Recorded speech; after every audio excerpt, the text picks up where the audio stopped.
Friend, our today's topic is co-ownership.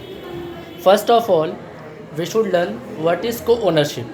Then we should learn the provisions regarding the co-ownership of a property. Okay, so let me help you to understand these two topics particularly with the help of the following answers. Okay, what is co-ownership?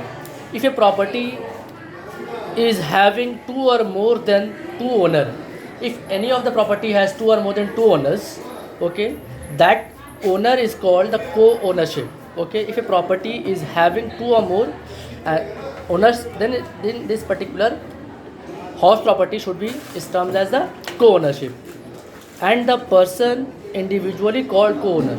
Example के तौर पे हम लोग समझ लेते हैं कि को ओनरशिप होता क्या है. अगर किसी प्रॉपर्टी के दो दो ओनर्स होते हैं तो ऐसे केस में क्या होता है, ऐसे केस में दो ओनर होते हैं तो उनको हम लोग को ओनर्स बोलते हैं और इंडिविजुअली उन लोग को ओनर कहा जाता है.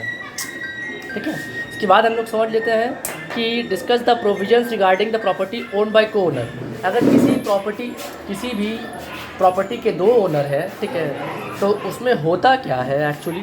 देखिए पहले एक प्रोविज़न जो मैं आपको पढ़ के बताऊंगा, सेक्शन 22 से सेक्शन 27 में ये कवर होता है ये प्रोविज़न, बट आप पहले समझ लीजिए ये है क्या. ठीक है ना.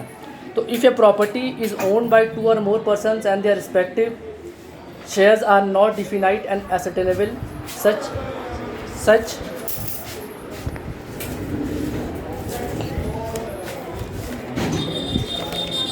सॉरी. ठीक है, देखिए if a property is own by two और मोर ओनर्स, है ना, more person and their respective shares are not definite, अगर उनके शेयर्स डिफिनेट और एसेटेनेबल नहीं है तो such person shall be treated as, वो फिर एसोसिएशन ऑफ पर्सन में आएगा, वो दूसरा केस हो जाएगा. ठीक है ना.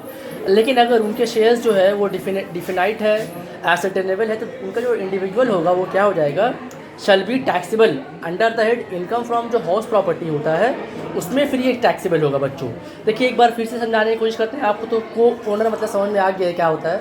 को ओनर का लिटरल मीनिंग यही हुआ कि किसी भी हो सकता है एक प्रॉपर्टी के दो ओनर हो, है ना.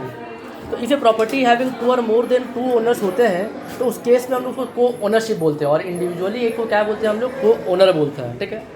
उसके बाद हम लोग को इसका प्रोविज़न क्या है, सेक्शन 22 से 27 में बताया गया है इसके बारे में. अगर वो जो शेयर्स है प्रॉपर्टी या दो और दो ज़्यादा पर्सन होल्ड करता है तो उस केस में क्या होता है, अगर शेयर्स डिफिनाइट है और एसेटेनेबल है तो सच क्या हो जाएगा, सच पर्सन को फिर हम लोग एसोसिएशन ऑफ पर्सन की तरह से ट्रीट करेंगे.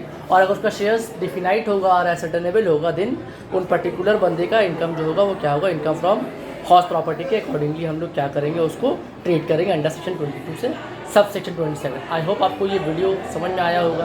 प्लीज़ हमारे साथ बने रहे, जुड़े रहे, घर पे रहें, सावधान रहें, सेफ रहें. धन्यवाद.